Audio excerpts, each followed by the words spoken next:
Selamat pagi, salam sejahtera dalam kasih kemurahan Tuhan kita Yesus Kristus.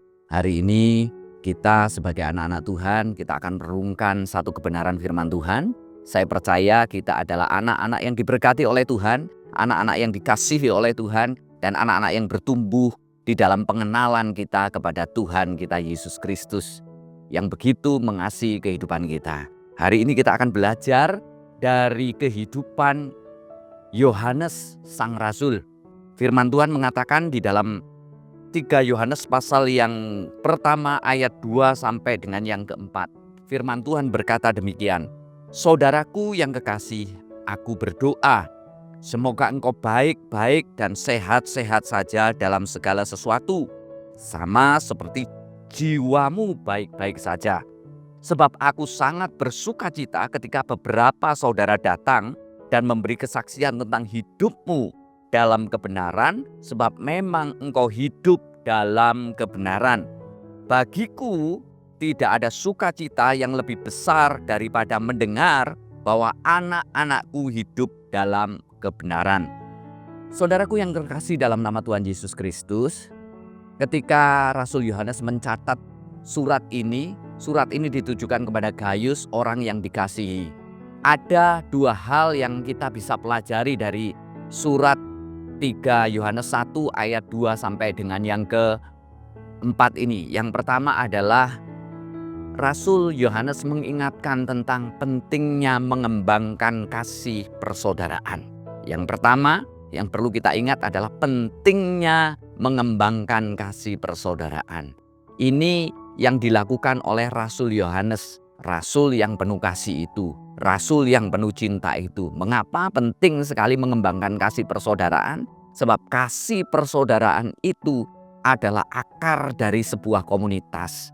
Kasih persaudaraan itu adalah akar di mana kita bisa saling menerima keberadaan orang lain secara utuh, dengan segala perbedaan, dengan segala macam pandangan, dengan segala macam karakter. Kita belajar untuk bisa menerima itu.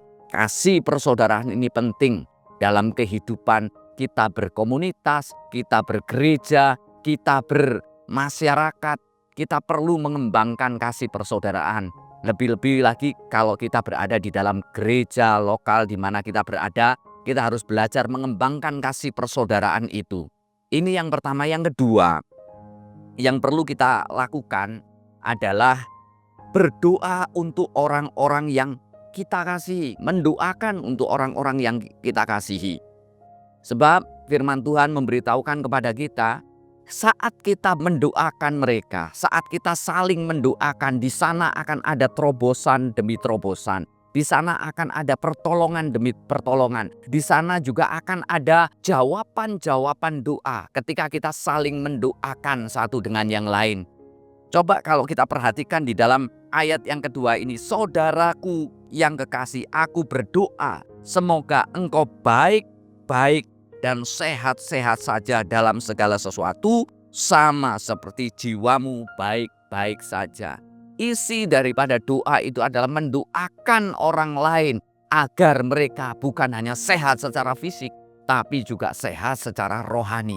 Bukan hanya diberkati makmur secara fisik, tapi juga makmur secara rohani. Ini sesuatu hal yang luar biasa yang harusnya kita kembangkan sebagai anak-anak Tuhan. Mari di pagi hari ini, kalau kita rindu melihat terobosan demi terobosan di tengah-tengah perjalanan kehidupan keimanan kita, mari kita belajar mendoakan satu dengan yang lain.